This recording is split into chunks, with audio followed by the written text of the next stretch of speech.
Reminding you the AMA Superbikes are back on speed tomorrow at 4 p.m. Eastern. They race into Salt Lake City. 2 wheels, 1 winner. This is sure to be fabulous. Handlebar to handlebar action. The AMA Superbikes tomorrow here on Speed. Be sure to watch it. Welcome back. Isn't that a beautiful sight? And just driving back into the parking lot here after spending a couple of hours at the hotel not long ago. It really encapsulates Le Mans when as soon as you see that Ferris wheel and some of the lights, and you know you're here. Well, the Ferris wheel used to be at the top of the hill by the Dunlop Bridge, and it was a little bit off to the side, but now it makes that fantastic shot down the front straight with the the pits on the left and the huge grandstand on the right, and that Ferris wheel just sets the whole thing off. As the sole remaining Paynos Esperante is in. This is Team LNT for one of its regular stops. One of the great things about Le Mans is to reflect, and I know that when we showed you this piece the other day, you'd never even seen this vision. So let's cast our minds back to 1963. And Pedro Rodriguez gets a hug from his dad just prior to the start of the Le Mans race. His North American racing team Ferrari 330 TRLM was on the pole and would take the early lead. Fast forward to hour 6, and the Aston Martin DB4, driven by Innes Ireland and Bruce McLaren, blew an engine, spilling all its oil onto the track. Immediately after the fast corner that follows Henaudière, 4 accidents took place as a result, claiming the life of Brazil's Christian Bino Hines, who was trapped in his brand new Alpine Renault, which caught fire and burned to the ground. But racing continued. 1961 Sports Illustrated Driver of the Year Roger Penske, a very accomplished racer before becoming a team owner in '66, of course, was Pedro Rodriguez's co-driver. That 1963 race was his only driving appearance here. He got in the car and kept it out front, but at hour 9, the Ferrari had to be retired following a minor accident. As has always been the case here at Le Mans, the place was packed to see their heroes from around the world. Even our own David Hobbs was also there. It was his second Le Mans, and he too had an accident, although not so minor. Transmission problems in his Lola MK6 GT were to blame. This happened 15 hours in. Hobbo escaped the injury in this scary-looking crash. At the finish, it was the 21 Ferrari 250 driven by Scarfiotto and Bandini who went on to victory lane. Yeah, that was a big disappointment. That was, we had gearbox trouble all night, and we had done just exactly what the Audi guys did. We changed all the internals on the gearbox, but we were a couple of gears short. It dropped into neutral, which is not the way to arrive, especially the old S's, because we were doing about 185, 190 mile an hour on the approach down the hill there, and if it suddenly drops into neutral, it's not what you want. This is a brief highlights package here being rolled in by our World Feed partners. That was Jan Lammers bringing in before handing over to Alex Young, and then this was Gregor Fiskin with that problem, and then he needed to be wheeled back into his garage for further inspection and repair. Certainly is the theme of the night. Many cars receiving punctures, and an update on the Audi. It was not a puncture to Emanuele Pirro. It was a leaky valve. Yeah. While we were... The Lamborghini Murcielago, Team JLOC. One of the just many cars in the GT1 class. The diversity, just amazing. Yeah, that Lamborghini looked pretty good on Wednesday and Thursday night. It certainly has a good sound to it. They're a little further down the order in GT1, and speaking of that, Nelson Piquet Jr. is doing a good job for Team Modena. Team with fellow rookie Antonio Garcia and David Brabham, a Le Mans veteran.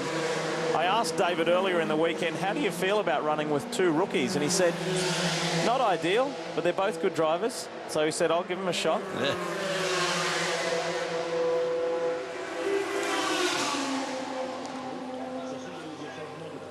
As these guys continue to go to work, obviously more work being done further back on the car that we can't see. And one of the interesting things in pit lane is the whole refueling process. Take a look at this.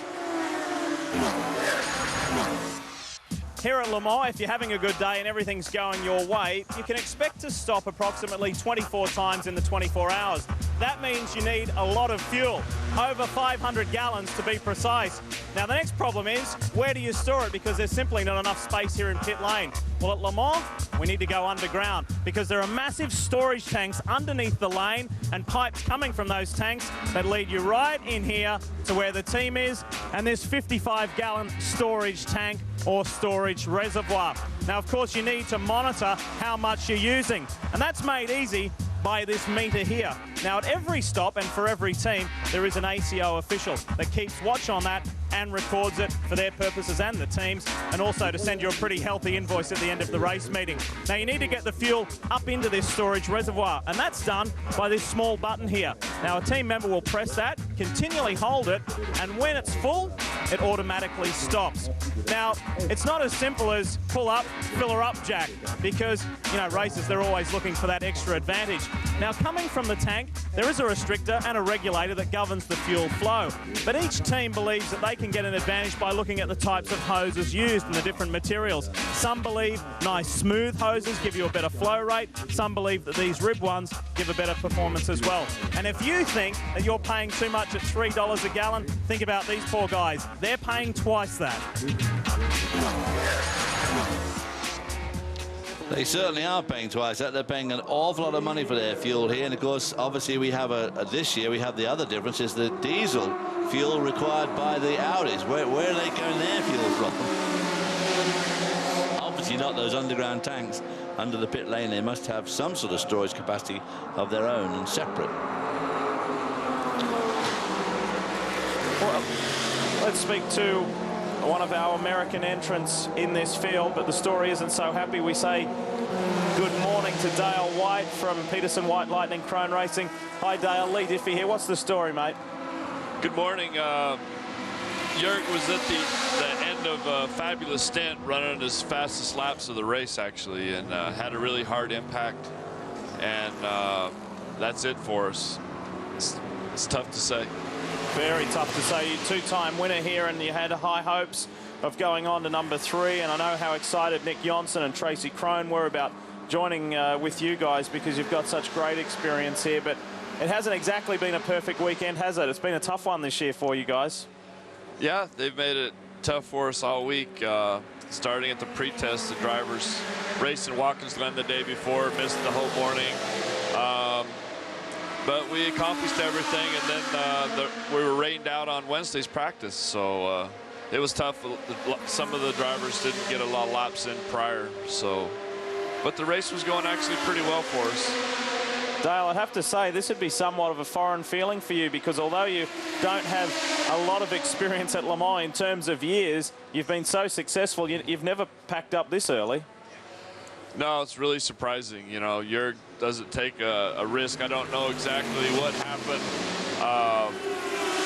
but I'm sure the data will show. But yeah, it's really unfortunate. We're sorry to be out this early. Where did he go off, do you know, Dale? The first chicane. Oh. Yeah. Okay, well, I didn't see it on the TV. I haven't seen a shot of it yet. Well, the track is in pretty dodgy shape. There's a lot of slick around. It's very slick. A lot of the times are way off, and of course there's all that gravel lying around, so that could have accentuated or helped him go off the road. Because as you say, Bergmeister's not the sort of guy that goes flying off the road. It changes every lap, as you know. Every lap is different. He was going pretty good, so you never know. Well, Dale, we know you've got a lot of work ahead of you, and you're sounding a little tired, and we are very sorry to see you out of this one, but we know you'll be back. Thank you very much. Yeah, we'll have a car in Lime Rock in 2 weeks, less than 2 weeks. Look forward to seeing you. Safe trip home. See ya. Dale White from Peterson White Lightning Crone Racing, and we wish them a safe passage home. We'll be back in just a moment.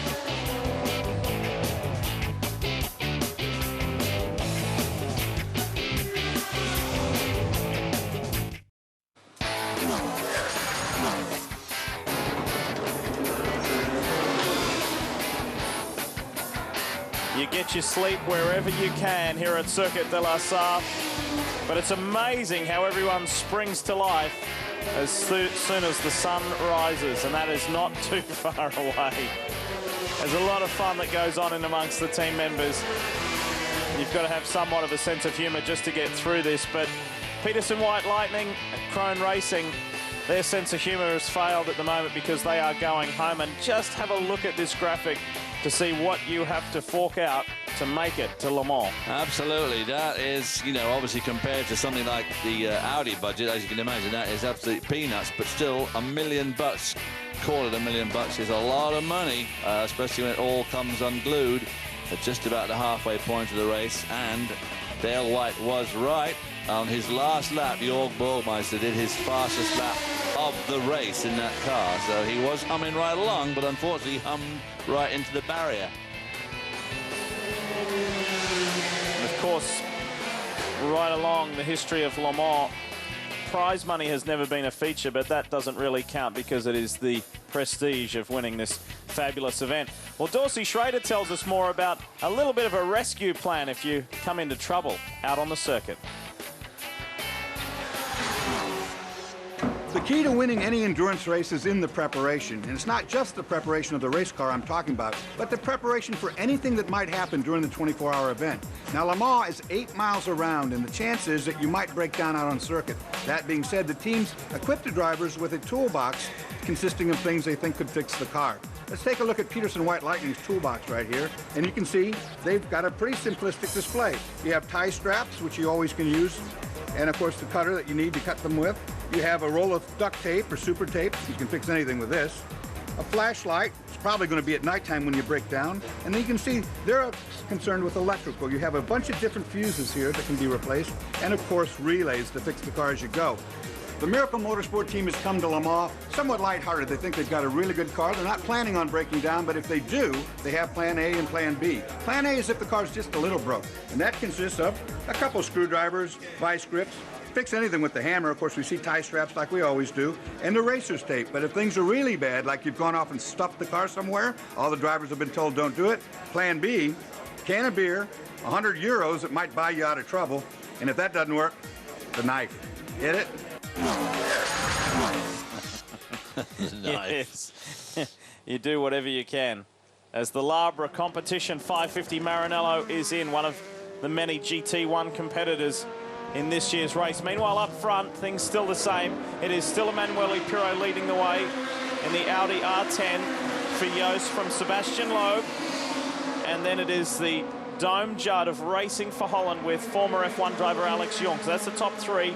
Then the car that, well, I don't want to say everyone was hoping, but certainly the race favourite, the number 7 of Tom Kristensen, Alan McNish, Dindo Capello is 4th. And then a GT1 car is in the top 5 with Pedro Lamy and Aston Martin Racing. The ProDrive boys doing an amazing job. They are having an absolutely outstanding run, and the pole sitter in GT1, the 007 car, driven by Piccini at the moment. Also, for some reason, it went off very early on and whipped that oil pipe off the bottom of it and dropped a lot of oil on the track. And they had to make a big stop to fix that. And they were down in about 28th spot for a long time. Here they are back in 10th, 3rd in the class. This is the 16 Pescarolo Sport driver change. This car, of course, had a huge hour-and-a-half stop to fix the gearbox. Obviously, a lot longer stop to do their gearbox than the Audi was to do theirs. And the 16 car at the moment is down in 22nd spot. Andrew Marriott's on the spot. Yes, indeed, Lee. Nice to be back this magical time as the sun will come up fairly soon here.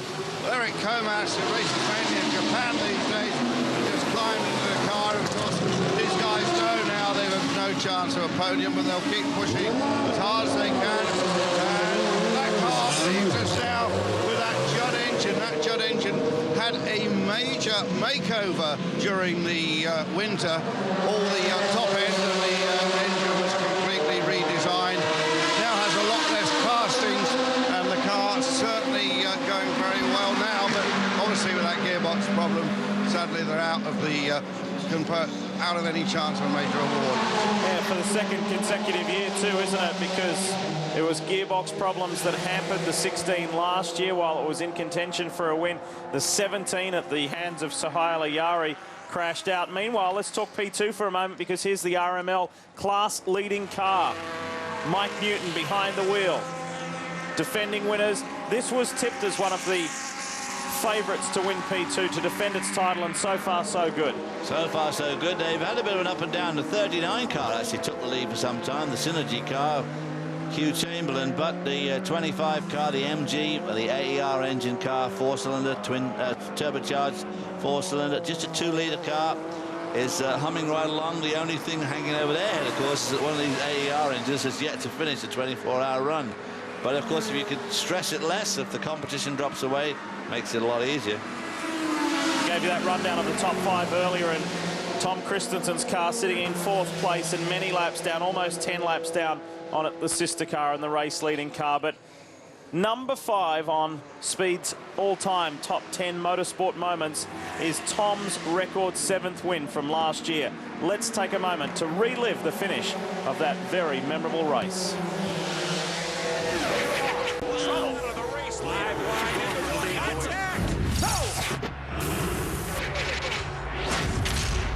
And look, there's only 2 corners left to go. And Tom Kristensen, imagine what it's like inside that helmet. He has done it. The checkered flag flies. Tom Kristensen is the greatest ever driver at Le Mans. Wow. 7 victories for Kristensen. The first out of the door and the first onto the podium. He is Mr. Le Mans. Tom, is this the toughest of your 7 wins? It's always, any year is different. This certainly was different because we were, let's say, outsiders in a way, but the Audi never missed a beat, and reliability proved its point. I'm the most tired at the end of the race like now, but I enjoyed it truly. David, it's as we take a look at Le Mans notable drivers, it's something that we discuss around the dinner table or over a beer, is that in our lifetime, will we ever see anyone eclipse that? Well, in your lifetime, did you ever think you'd see anyone eclipse Jackie Ickx's record? Well, of course, it's hard enough to win one of these races, let alone winning 6 in Ickx's case. Derek Bell 5, and of course 7 for Tom Kristensen. But even more amazing in Tom Kristensen is that winning rate. I mean, he's won 7 out of 9. And look at that beautiful trophy. That's what you get for a hard day's work. We'll take a quick break. More from Le Mans in a moment.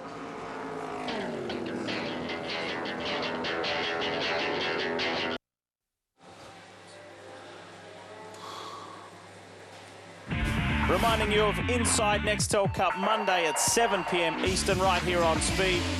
We'll take you inside Nextel Cup. Dave, Kenny, Michael and Brian jostling for position off the track and on the air. They'll analyse everything that is inside Nextel Cup here on Speed at 7 Monday. That is Eastern. Welcome back to the Michelin 24 Hours of Le Mans. We're waiting for day to break, and I can tell you, looking out the commentary booth window, the sky is getting lighter all the time. We say good morning to Brian Till. Hey, good morning, Lee. You know, just an update on the number 63 Corvette. They just had to serve a 3-minute stop-and-go penalty. I asked Dan Binks, the crew chief, what for? He said our day has gone from bad to worse. They say the car got too close to a corner worker under that last caution period, so they are not happy about that call at all. We've also seen a lot of cut-down tires, and you may wonder why. They talk about the sharp rocks and the gravel traps. Take a look at this. These are just some rocks that I pulled out of one of the nearby gravel traps on my way over here to pit lane. Look, they look like arrowheads, little sharp shards of rocks, and that's what's getting up on the racetrack. That's what's cutting these race tires down. Very easy to understand why getting too close to a corner worker. That is extraordinary. Alex Young in for a regular stop and serviced again. This is the car that is 3rd overall. This has been an outstanding performance from the Racing for Holland team so far. Young, Johansson, and of course Jan Lammers. It's only 3 laps behind the Hillary-driven Pescarolo. It's pretty good. Andrew? Yeah, that car's going very well indeed. It was just a quick stop, of course. Unlike the cars in front of it, this is on Dunlop tyres, but they didn't the double stint in those tyres in this cool of the night. So I think they're in for a very good run.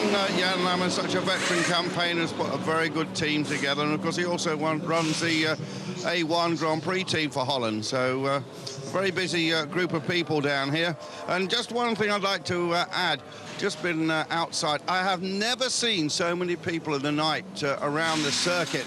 And most of them seem to be Danish. And most of them seem to be in large buses, which are blocking all the roads. But I'm sure more people here that have been for many years, and they're seeing a great show. It's quite amazing what Tom Kristensen has done for this event, and so too the inclusion of drivers like Sebastian Loeb and Frank Montagny. And speaking of drivers, we've got one with us right now, and that is Johnny Mowlem from the Asemco Motorsports team. Hi, Johnny, and you've just got out of the car. How was your stint? Yeah, not too bad, thanks, Lee. To start off with, it was pretty nice, actually, running with quite a lot of cool air in the car. Now it's night time, and then I had a wheel bearing, right front wheel bearing fail going just on the exit of the fast right-hander at Indianapolis, so that kind of woke me up, got my attention.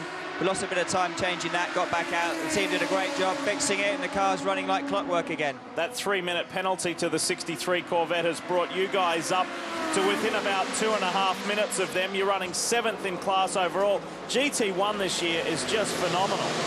Yeah, I mean, it's incredible. I mean, we were running 3rd after my first stint when I got out of the car, and the car was running really strong, and we could run sort of 56s, 57s race pace. Then we backed it off a little bit at night time, trying to take care of the gearbox, shifting a little earlier to look after the engine. I can actually imagine how that penalty came about with the corner worker. There were Nage literally right in the middle of the road sweeping the track, so if you happened to wheel spin anywhere near them, I can imagine how that penalty would have occurred, so you had to be very careful there. But the track, as ever, is getting really, really dirty out there. Through the chicanes, there's literally just one lane in between the gravel. Everywhere else is just looks like, I mean, Sebastian Loeb must be feeling in his element out there because there's gravel everywhere. Well, we saw you when you stepped from the car. You had your shirt sleeve rolled up, the driving suit sleeves rolled up, trying to stay cool. If I can ask you just to watch a little piece on the monitor and listen, because Calvin Fish investigated what you guys at Saleen are trying to do to keep cool. Take a look at this. Over the years here at Le Mans, we've certainly seen a lot of the GT1 drivers really struggle with the heat inside the cockpit area. The problem is, once they jump inside the car for their stint and close this door, they are now effectively sitting inside an oven. The problem is here in the engine bay. The heat from this engine over the course of a few hours is then transferred through these chassis rails, back through the firewall and inside the cockpit area. We're looking at the Asemco Motorsports Saleen engine bay right now, and you'll see a lot of the detail work that has been done. The first thing that stands out is this highly reflective gold tape.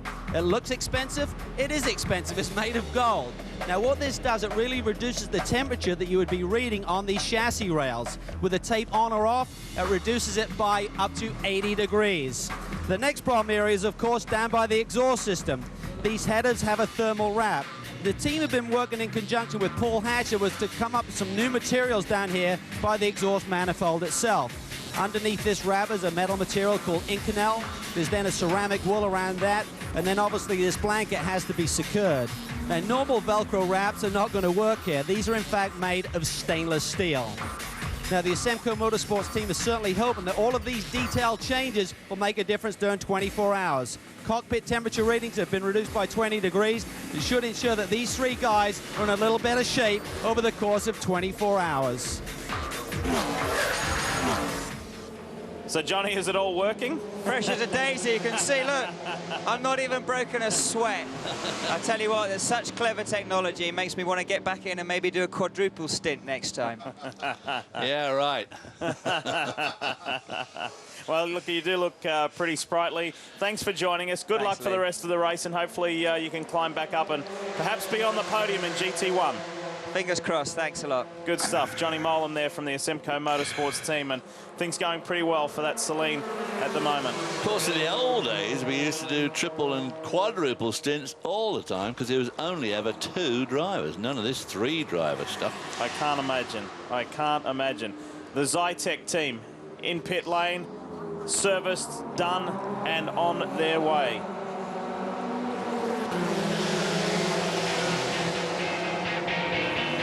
And this is how it looks in our 4 respective classes. It is still the Yost Audi that leads the way. Things back on track for them after a little hiccup earlier.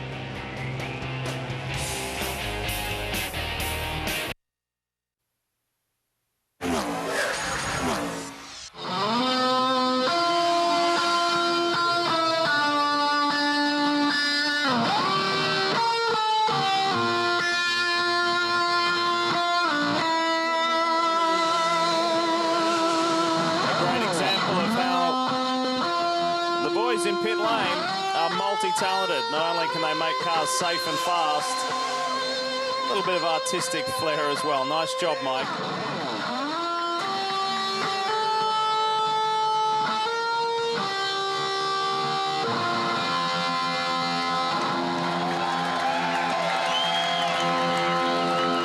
How cool was that?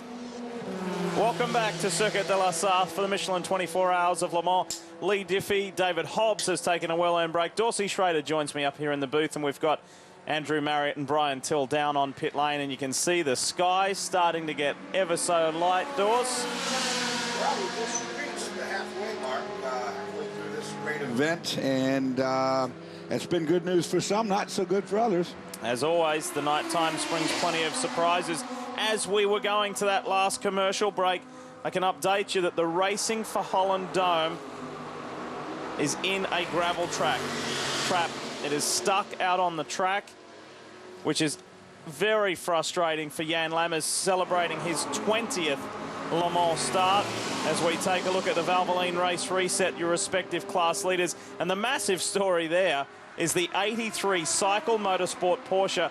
This car only came in at the last moment from off the reserves list when the ISA Brakes car, the Ferrari for Team ISA Brakes, crashed heavily at an event at Spa, and they could not get a replacement car. In came the Cycle Porsche, and have a look at that. They lead their class and lead it very well. They're in the top 15 in a GT2 car, which is an outstanding effort. What's amazing is that when I came back from my break off, the race when I left wasn't much of a race, but it sure turned into one now. And the Miracle Motorsports car is sent again. Andy Lally behind the wheel. That car is very well placed in LMP2. It is second in class and running 12th overall. Andrew, what do you have for us?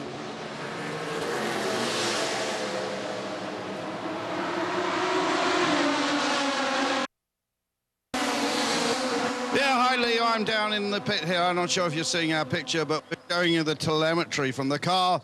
And this 14 car I'm with in the Jan Lammers pit. The telemetry shows the engine is absolutely dead. You see those dials are moving at all, so they've got a big problem down here. They're trying to get it out of the gravel trap, but they're obviously got the corner workers. They're relying completely on them to do that. But at the moment, no activity. Everybody just standing around looking despondent. So this fantastic run they've had to third place is very, very disappointing for them. Well, of course, the driver would have had to switch that engine off, because being stuck in the gravel trap, no air would be coming through the radiator. These cars do not have electric-assisted fans to keep them cool if they're stationary. So that's the bad news for those guys. Yeah, we've just spoken to Jan Lammers, and we've been heaping praise on Alex Young, and there you have it. They are stuck and seemingly going nowhere. This is our LMP2 class leading car. Brian is standing by. Lee, the RML team having a great run of it so far, but we still have a long way to go. You know, last year was fraught with troubles for everyone in the P2 class. So far, RML having a good run of it here. Mike Newton out of the car. Thomas Erdos is taking over. It'll be 4 new Michelin tires with that driver change in fuel, and they should be back underway. Comfortable right now, but as I said, a long way to go. Andy Wallace, a welcome addition to that team. Andy hadn't even driven the car when he arrived here at Circuit de la Sarthe, but he knew that it would be a strong combination of both driver, chassis and engine. And this is a different car to the one that they drove last year to Victory Lane, but it's identical, if you know what I mean. It's the same Lola chassis. They have 2 cars identical. The AER power plant in the back of it this year, and things just going perfect. They are 7th outright and leading their class with the Miracle Motorsports Courage. And of course, Andy quite a many laps down. He has a lot of experience also in the Dyson Racing car back in the United States, a very similar chassis, etc. So certainly stepping into this one isn't totally foreign to him. If you haven't been able to watch all of our coverage, let's bring you up to date with some of the highlights. Look at this. Dindo Capello just tried to push it a little too hard and almost came in contact with the Binny Motorsports prototype. and was able to catch it and get going again, and that lost the lead. Problems for their arch rivals, the 16 Pescarolo Judd, once again for the second consecutive year, gearbox problems. And the 17 sister car off course, and then the class leading car, Oliver Gavin, got shoved off the track by, they think, a prototype, and problems to the front end. Then they had dramas with the front right, and that cost them the lead of the class. However, they are still in a very competitive second and on the same lap as Pedro Lami's Aston Martin. The continual grind, the continual work in the pits, the Intersport team, one of many American teams in this race, and they have just done a driver change with Duncan Dayton taking over from Liz Halliday. Very impressed with that LMP2 class. Usually we see those cars are very fragile because of their built very light. However, this time, all of these cars really putting up a good fight. Yeah, normally you have to scroll down. We get 16 cars per page on our timing and scoring monitor, and usually have to scroll down to the second page to find where the LMP2 cars are. Right now, we've had good news for Racing for Holland. The car has rejoined the circuit. So somehow, Alex Young has been able to get that car up and running again, and will slowly be making his way back to the pits. We will keep an eye out for that, that's for sure. Well, February this year, at the long-standing traditional fitness camp in Bavaria, the Audi Works drivers prepared themselves for the stress and strain of the upcoming DTM and American Le Mans series, and of course this, the 24 Hours of Le Mans. It's very good. It's a perfect way to start the year. Every driver is obviously professional. They're training a lot, but here you actually get to do it together. Use this week mainly for building up the team, building up the Audi Motorsport family, also improving our communication abilities. We have a lot of fun, but obviously there was country skiing. We swim a lot, we do some spinning, we do some gymnastic, we do weight training, and then we get everything checked with all the oxygen and blood and stuff like this. So we know that when we live here, if we're not in top shape, we definitely know which area we need to prepare for the season. Fitness is crucial for success in motorsport, because without any fitness you wouldn't have any success, because you tend to do any mistakes you could do in cars, and that would be a showstopper. Is that what you used to do, Dawes? Actually, you had to do, you have to do some sort of physical activity. You can't just jump in one of these cars and hope to go out there and drive it fast. It's too strenuous, pull on a lot of G-forces in the corners and so forth. This time of night, right now, when it's very cool, your muscles tend to cramp up. You got to really watch getting the old Charlie horse in the leg or something as you're going around here.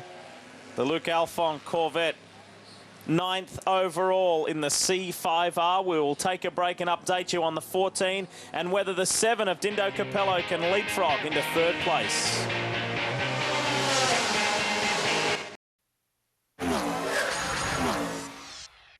Prior to competing in this, the master of all endurance races, the ALMS had back-to-back events at Houston and Mid-Ohio.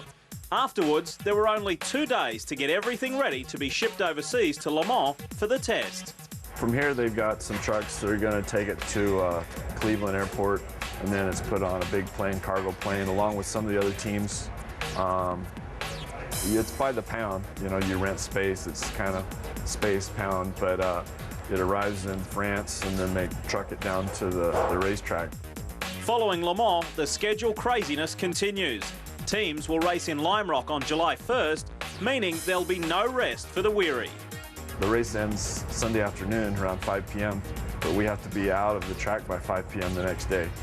So it's a scramble just to check the car, see what we might need. We don't really have time to work on it. We have just 1 day to pack, so it's basically non-stop. It's an amazing workload, isn't it, as we have crossed the halfway point of the Michelin 24 Hours of Le Mans. And speaking of the ALMS, this is how things stand after the opening 3 rounds and leading in to the upcoming Lime Rock round, and Dindo Capello and Alan McNish leading the P1 class. Prototype 2 class is led by Liz Halliday and Clint Field with an 8-point margin over the Penske Porsche of Sasha Masson and Lucas Luer. And it is the unbeaten Corvette of Oliver Gavin, Olivier Beretta. Will they be beaten in 2006? We will find out. And Johannes van Overbeek, tremendous diversity as far as the winners in the GT2 class, but Johannes leading all by himself. That's how they stand, and he's had a rough old week here at the Michelin 24 Hours of Le Mans. There's Stefan Johansson. Andrew's with him. Well, Stefan, very bad news from out on the course. I believe there's a steering problem with the car. It's gone in the gravel trap. You're telling me maybe that both the steering arms are broken. That's what we think. We heard on the radio. Yeah, we're not sure. Either the throttle got stuck open or something, but he must have gone off pretty hard to break both steering arms. Stefan, you've won this race before. Now your career is probably in the twilight. Is this your last time here? I don't know. I hope not. I hope there's a few more races left in me still. But, you know, it's a pity this happened because, you know, we were looking really good here today. You know, it's been running well all day, and hopefully we can get the car fixed at least so we can finish the race. So that's the plan, to try and get it back and get back in the race? Well, the battle now is going to be to get it back here so we can repair it, of course, yeah. But, you know, it's not easy to drive a car back without steering, I guess. Stefan, thanks very much. To you, Brian Till. Well, thanks, Andrew. The 8 was in. Emanuele Pirro behind the wheel of that Audi R10. It was a routine stop, but there is bodywork damage behind the left rear wheel, and the thing that's disconcerting to me, although the team didn't seem to be too concerned about it, is that bodywork is broken but pulled outward, which tells me it should catch air as it's going down the straightaway. That will begin to rip that bodywork apart eventually and could create some aerodynamic drag and imbalance in the car. So we'll have to keep an eye on that. Meanwhile, the 7 car is on pit road. They will be coming in for a stop. Don't believe there will be a driver change here. On the marks, the Audi R10 is here. Looks like routine stop. They'll double stint the tires as well. Routine stop for these guys. They are climbing back up the charts, up to third. It's not over until it's over. We understand weather could be coming tomorrow. Could be a brand new ball game if it starts to rain here at Le Mans. Certainly the case. And we can't lose sight of the fact that there is only 1 lap, 1.5 call it, between first and second, Pirro and Eric Ellery for Pescarolo Sport. These guys are some 9 laps down on the sister car. And you hear that very different sounding. And you heard how hard the driver worked at not spinning the tires. You heard the chirp when he let the clutch out the first time. He put it right back in as not to light up those tires and get that 3-minute penalty. Speaking of a penalty, the Vinny Motorsports Lola has received a 1-minute stop-go penalty. Not quite sure what for, and we will try to update you on that frustrating situation with the Racing for Holland. Look at that. Beautiful scenes here at Le Mans. I think you get a 1-minute penalty just for being in the race. You know, it's just the ACO's way. No, they've been handing them down, haven't they? Pretty hard. Yeah, absolutely. And Bill Binney's car is back on track as we speak. So we're up to date with the top 4. Pedro Lamy is 5th overall in the GT1 class-leading car. Make that 4th now. With that dome judd of Racing for Holland and Alex Young still stuck out on the circuit somewhere. You see now, taking a look at the racetrack, you can see all that gravel the driver's been complaining about all night long. Big chunks of rock, and those rocks, I should say, are very sharp-edged. Really easy to cut a tire. Yep, this is the 76 IMSA Performance Matt Mutt Porsche in. This was the pole-sitting car in GT2. They're down in 32nd overall. Romar Dumar is behind the wheel, and Concern on the front end. Boys having a good look at the front suspension.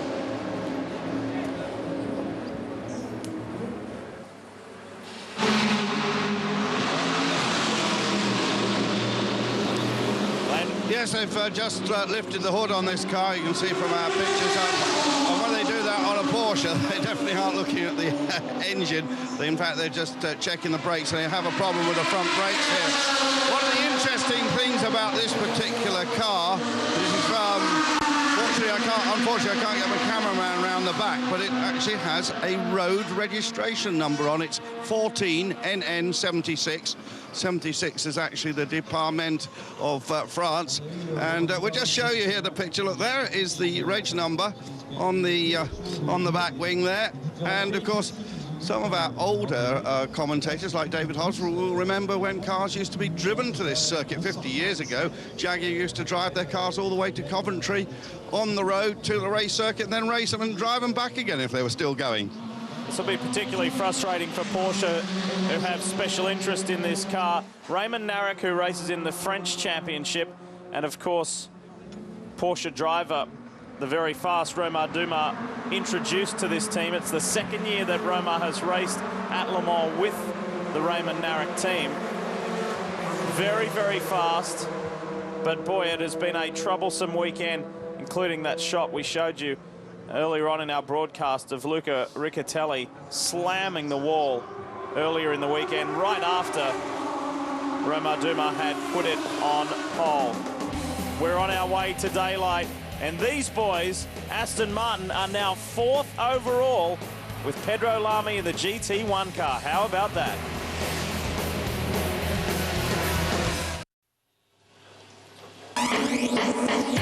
Speed's coverage of the Michelin 24 Hours of Le Mans is brought to you by the all-new 2007 Lexus ES350, the car that asks, is it possible to engineer desire? And by Rolex, a crown for every achievement.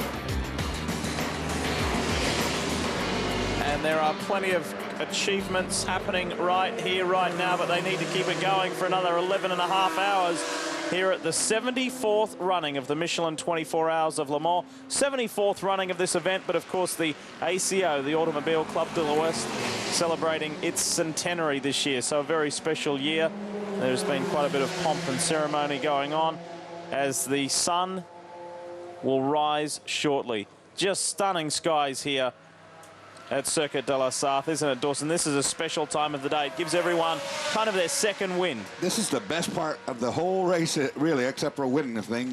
When you come into this part of it, it's nice and cool out there. You can begin to see around the circuit again. So you're really comfortable in the car. The cars are really quick in this condition right now, and it's fun. But you know it's going to heat up soon, and you're going to be sweating like crazy here in about an hour. Work still going on Romain Dumas' Porsche, but that is not a contender. They are well down the order as we see the one and only Lamborghini Murcielago in the race continuing, which is a positive sign. And just to update you on Alex Young in the Racing for Holland Dome Judd, it did actually get going, but it only moved a short way. It moved one more flag point. We get electronic updates on our timing and scoring screen, and it said the car has now stopped again at Marshall Post 42. So it did actually move once again, but not very far. Well, if it's got no steering arms on it, you can't steer it no matter what you do. You could get one steering arm on it, maybe, but not going to happen. And I'm sure Alex Young is doing everything he can to try and get it back to the pits. They fire up the Romain Dumas Porsche. This was a brake issue. You saw looking at the front corner of it, and then the master cylinder cap came off. And all of that smoke is probably just fluid where they've bled those brakes, and it's on the hot rotor now. Eric Ellery, while we're in that break, brought the 17 Pescarolo Sport in for a regular stop. Loosened his belts whilst he was on pit lane and just kind of adjusted himself and then got going again. So nothing too irregular there. And still that lap and a half margin between Pirot and Ellery.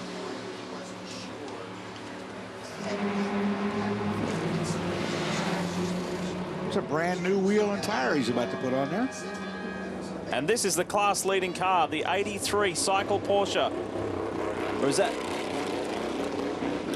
Yes, in conjunction with Farnbacher Racing. These guys have done a stunning job. Oh. They've come in via the reserve system, and to lead the class and lead well, there is nobody close to them.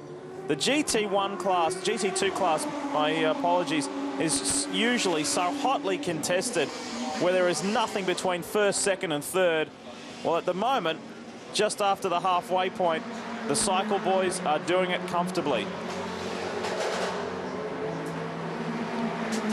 And Dominic Farnbacher brought that car in, has just completed a very successful stint.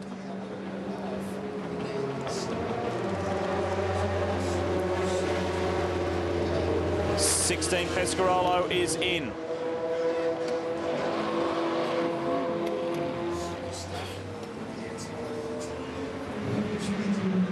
And this is pretty straightforward by the looks of things, Andrew. Yes, Lee, it certainly is. Eric Comas is staying at the wheel. This is just for fuel only. Eric just chucked out his water bottle. The fuel is still going in, which usually takes about 28 seconds. And interestingly, behind his head is the name of Boullion, because Jean-Christophe, of course, always stalled it. Fires it up again. Jean-Christophe Boullion, they obviously hurt himself putting up those curtains in the kitchen, what wives make you do. And the team, I think, has paid a lovely tribute to Boullion. Of course, drives them regularly in the European Le Mans series. They've left his name on the car, but instead of putting it on the side, they put it on the headrest. But that was a nice thought. I believe Bouillon's here somewhere, but probably in bed at the moment.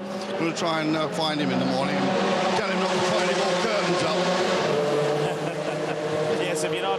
If you're not up to speed with that story, Jean-Christophe Boullion, who is the defending Le Mans Endurance Series, along with Emmanuel Collard, they were very much favourites here. He broke his wrist at home doing domestic duties, and obviously was replaced by Nicolas Manassian in the 16. You'd look forward to running this race for an entire year as a driver. You're prepared for it. You do all these things, and your wife says, will you hang that curtain there? And then, blam! No, broken. And there is the man, Henri Pescarolo, with his team, who still very much is within striking distance of winning the 24 Hours of Le Mans, his first as a team owner. And the increase of Pescarolo Sport flags, hats, green helmets, etc. in this crowd this year compared to last is quite incredible. They knew they got so close last year, Dorsey. They really feel they have a chance in 2006. They've done a lot of it's 40 pounds lighter, but more importantly, they took 40 pounds off the cylinder heads. Cylinder heads, of course, at the very top of the engine. That lowered the CG, the center of gravity of that entire car. It's a V10, 5-liter, 72-degree, Judd, and it's they've done just a huge amount of work. New gearbox, X-Track this year, lighter, narrower.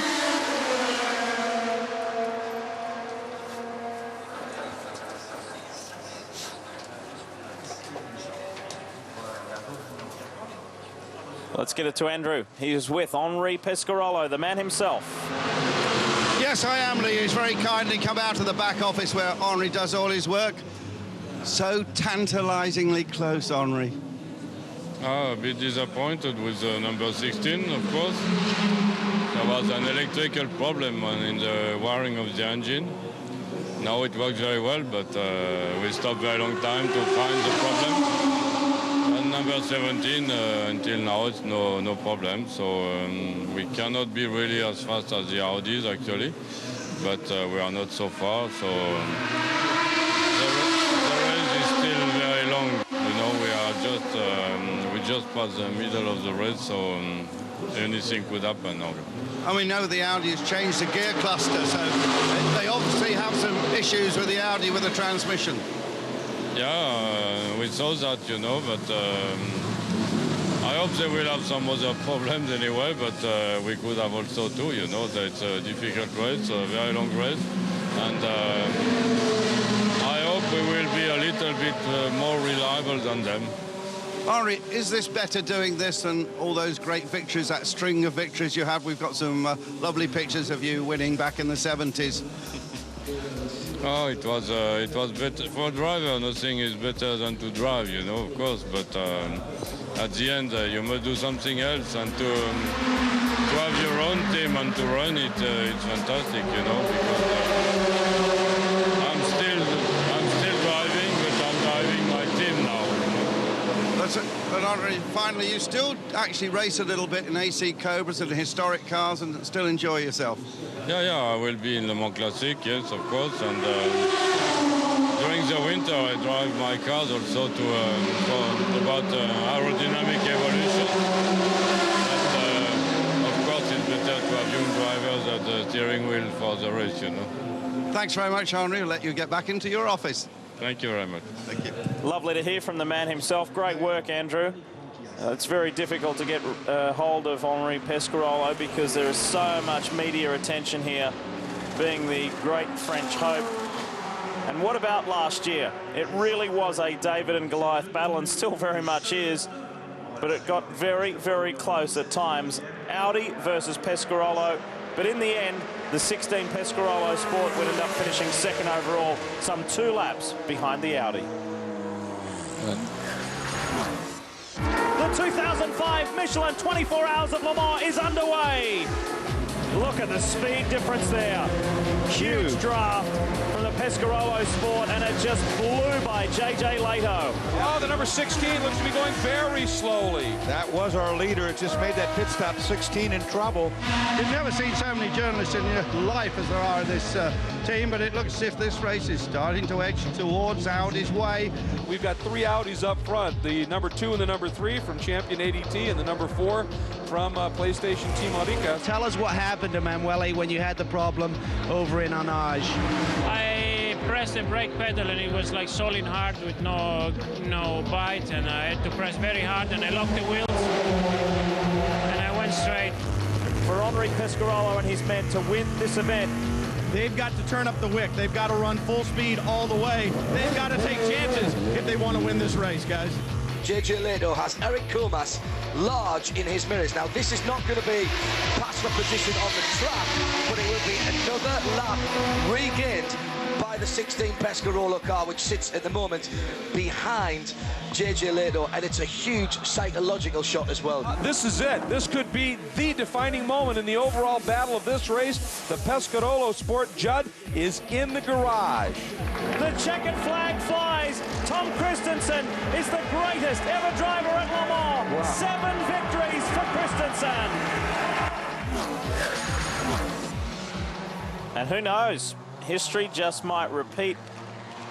What I mean by that is that Pescarolo could still take the fight right up to Audi. There is only a lap and a half between those guys. Sole remaining spiker in pit lane, Brian. Routine stop down here, Lee. Johnny Kane behind the wheel. He's a Great Britain Formula 3 champ back in '97 and also a Formula Vauxhall Lotus champ. They're going to put some more water in for him. Obviously, it's kind of cool here in the night. These guys working very hard, though. You talked already about the heat in these cars. Now, the Spiker, a little bit of an advantage over that heat sink because the engine is in the back, so you don't have as much heat coming through into the cockpit, but it's still very warm. These guys still working very hard. And what a great story for this entire Spiker team. This company over a century old. They made airplanes before. Now they're back to making cars, and they are running well here at Le Mans. Just want to update you too on the overall battle. Emmanuel Pirro has been able to gain that half lap back and now has a full 2-lap lead over Eric Ellery for Pescarolo, with the second Audi running 3rd overall. Pedro Lamy 4th and leading GT1.